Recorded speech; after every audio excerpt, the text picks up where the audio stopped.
Do you want to know why you're not in the best shape you could be? These are the harsh truths that no one else is going to tell you, that I wish somebody told me sooner, because they would have done so much for getting me a result way faster. So credit where credit's due. Clicking on this video is going to make a massive difference. This is not me to trigger anyone. This is actually like me talking to a younger version of myself whenever I didn't get results. This is backed on my experience having coached over like 1,200 people on a one-to-one basis. Honestly, this will change the game for you. Truth number one, I hear it all the time. If I do something, I give it my all. No, you don't. Like, you don't give everything your all. Like when you're brushing your teeth, do you give it your all? Like, anybody who says this is just using perfectionism as a form of procrastination. That's the people that start Monday. I'll start in the new year. There are plenty of things you do half-assed, like brushing your teeth, making your bed, or whatever it is. I'm sure you, being brutally honest, don't do everything all in 100% every day of the year. This is a sign of an individual that only gives their all when it feels good or it's the right time. And you knowing this will know there's no right time. The key time to do it is when it's not comfortable, when it's boring, when you're tired, when life gets in the way. Because if you can do it when it's uncomfortable, when it's boring, when you're tired, when life gets in the way, that is so important, because it shows you can do it when it's a difficult time, not the right time. And it shows that you're bulletproof. Whereas I get a lot of people who wait till the perfect time. They do join at a good time, and in the first snowball, the first thing that life throws at them, they crumble because they're not used to it not being the perfect situation. Life is not fair. So in reality, it's going to deal you a bad hand at some stage throughout your fitness career, fitness journey. That's probably a better term. And I want you to realize that knowing how to build momentum from the ground up when life hits you in the head is so important. If you gave 100% everything you do, you'd already be in shape. So that's just a lie. Truth number two, you don't go deep enough in anything. Your last girlfriend told me, look, when you diet down, you stop when somebody says, oh, you look skinny. Oh, you know, you're not looking the best right now. And you're probably thinking, well, people don't say that to me. This turns you off dieting, or you go to a point where you're like, this is not balanced anymore. This is not right for me. As a result, you never go the full way, because whenever you start to be like, oh, it's getting quite tough. I need balance. This isn't sustainable. You're essentially just, I wouldn't like to say copping out, but you're using it as an excuse whether you like it or not. And the same goes when you bulk. You rush it because you're trying to get the result faster. You panic because then you're fat. You quit early, and you never hold the weight long enough to actually grow. I see this all the time where people gain all the weight and they don't even hold it. They go, as soon as they're done bulking, they cut. You want to hold that weight for a long time period so you get homeostasis and build muscle. Look, when you train, you don't push hard enough. You go there, but whenever it gets close, you do enough that you can almost bluff yourself. And I was like this. Like, I would train hard, but not hard enough I'd signal the growth. You know, I train harder in videos I send my coaches, but I would bluff myself. And it's frustrating to hear that, but it's true. Like, if you're going to diet, go the full way to you're fully lean, and then go into gain. It's like people who diet for 6 to 8 weeks and they're not lean enough. You need to get as lean as possible so you're primed to build muscle. Then commit to a surplus for 6 to 12 months to build the real muscle. Stop rushing everything. Nothing great comes from rushing.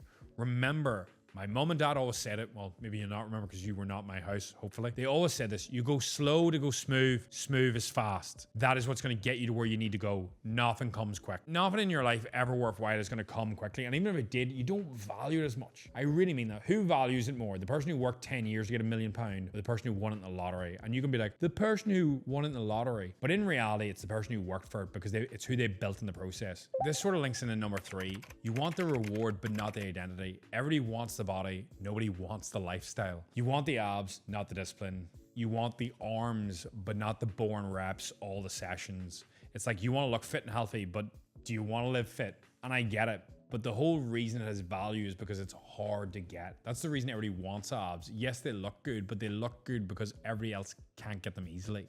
Now, this doesn't go for everything. Everything that's hard to get isn't of value, but a lot of things are. So remember, focus on the identity, and this will make a massive difference. Your physique is built by who you are, not what you occasionally do. Like, I eat healthy every day. I enjoy it. I feel good. The energy is there.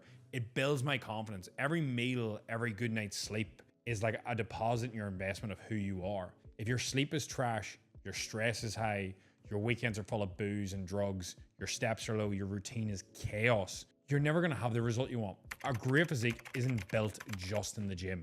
It's built by the life you live around the gym. It's the 23 hours outside of it. I see it all the time. People in the gym every day of the week, and their identity doesn't match it. They think just going to the gym is going to make all the difference. So I think it's really, really important that you realize the gym is a very small part what makes up your overall result. If you fix your life, the body will follow. If you live a healthy lifestyle, everything becomes just way easier. That's so common sense, and truth 4 should be common sense ain't so common, but it's not. It's the fact that your standards are too low in this sense. You think, but that's tough, but that's this, that's, insert whatever special excuse you want. I've done it. Trust me. If I had to draw your standards in a line, like ask yourself where they are, and then does that align with the person you want to be? Like think of who inspires you. Cristiano Ronaldo. Do you think his standards are low? No, they're exceptionally high, and then he gets an exceptional result. Like average decisions give you an average result. You cannot do what everybody else does and expect anything different than what they got. For example, when I was trying to build my following on Instagram so I could reach more people and help, did I do one video a week? Or I saw a lot of people posting like once, 3, 4, 5 times a week. I was like, I'll do every day for 6 months. Once I mastered that, I went to double posts. I went to 10 a week, and then I went to double posts.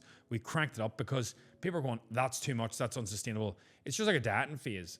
It's not for life, it's just for a season, and that was okay. It's where I wanted to lean in. But I want an exceptional growth, and I gained like 1 million followers or 1.5 million across Facebook and Instagram within 12 months. Like, it's unheard of. But it's just the sheer volume of standard I set for myself. You raise the bar, give it enough time, and you'll always get a result. Like, I really do mean that with yourself. Like, in every aspect. Hard work always pays off. I do mean that. But I think you set the standard, and then your life is dictated by that. The standard you set with your wife, so do you go out for a date night every Friday, or do you start skipping them like 3 months in? Like that standard dictates how that relationship is. The standard you have with your sleep schedule, all of it dictates your life. Now, do you need to be a robot? No. But your life right now and how you look, how you feel, your finances, and it's the same with me, is just really your decisions, your standards, and then you're the result. You can be like me and you can blame Joe, family problems, relationship problems, but eventually you just have to take responsibility and go, fuck, it's on me. It's not your job, it's not your schedule, it's not your stress, it's not your metabolism, it's on you. And the best part about that though is, and it's not me just giving you a hard time, the best part about it is you control everything. Like you control, the best part is you get all the responsibility, but that is great because you get all the power to make the change. Like it's not on anybody else then. You don't need luck, you don't need anything else. And that's why a lot of people I don't think want to take responsibility for it, because then it is all on you. You can't pass it off. You can't blame anything else. Next up, this is one of the weirdest truths, but it'll make a big difference. You need skin in the game. If you don't follow through, nothing happens. So if you snooze your alarm, nothing happens. For example, whenever I was going to the fire service, I couldn't be late because 1, the other firefighter wouldn't be able to leave, and 2, if something happened, I'd never forgive myself. So let's take 2 people. Person A is a person that doesn't tell anybody he's dead, and he quits and nothing happened. Person B, imagine this. You say you're going to post a photo of yourself again in 90 days. So the first one's topless, you're overweight, you're chubby. The next one in 90 days, you put up a caption saying, I am going to be razor lean with a 6-pack in 90 days. If not, send me this message and I will send you $100 or £100. Who is more likely to get in shape? The person who's skin in the game. It's not motivation, it's not inspiration, it's not hype, it's accountability. You know what you need to do, and it's just someone else or something else holding you to it. So when I give you one of my first clients, Tommy, he was actually my very first client. He's a really good friend of mine. He was in a dark place and struggling to get motivated, struggling to be consistent. What we done was, I didn't know, coaching wasn't really a thing like 10, 12 years ago. So I didn't really expect to be paid. He didn't either. I just done it as like a favor. That was really it. It was just to help a friend. I actually told a person that he did not like at the time that I would give them the £100 if he did not stick to it. So did he stick to the debt? Yes, he nailed it completely because he did not want to lose 100 quid, but more importantly, he didn't want to give somebody that. He actually had an altercation with this person. So you imagine what that's like. It puts real skin in the game. Accountability is like, it removes wiggle room. It removes excuses. It removes the lies you tell yourself. It makes your behavior match your goals whether you like it or not. Like I do believe all the information for coaching, for training, nutrition, mindset is online. But the only reason I have a job or any of my coaches do in the team is because accountability and personal touch is all that matters. Holding people to a higher standard and working with people to tailor it. Like external motivation is hard to get, but that's pretty much what accountability is. It's skin in the game. And if you can do that in any aspect, say for example, you tell your mother you're going to make the bed every day and send her a photo. What if you don't send the photo? Like, is she going to actually hold you that? So you need a person who is going to hold you to it no matter what. And I think that's really key. Really good example is my sister used to really struggle with sleeping in. So we had this rule. If she slept in, she would buy coffee. And eventually got to the stage where she was buying me coffee every single day during the week when we were working. She just started getting up. Now, that probably had a small knock-on effect, but if you do that, you tell people you're going to get up, or you tell somebody, I'm going to meet you at the gym at 6 a.m., you have that extra accountability that makes a massive difference. It really does. You don't really need more motivation. You need more responsibility. You need more accountability. more honesty, more identity with yourself. And these are harsh truths. And this is not meant to be some sort of sales pitch. It's just simple math. If I asked you, if I checked in on you once a week or once every day to see if you're nailing your nutrition or training, would you nail it more consistently? Yes. That's the honest truth of everything. And the main reason a lot of people don't get results in any area of their life. Look, if you want help with coaching, you're more than welcome to click the link below or DM me on Instagram, the word coach, and I'll reach out. We can have a no pressure conversation, line up a game plan call, and cook and get you an insane result with actual accountability. Apart from that, look, big love. Thank you for listening. I appreciate your time. Like, share, subscribe. Let me know what you think of this. Very different style of video. I appreciate all and any insights. See you in the next one.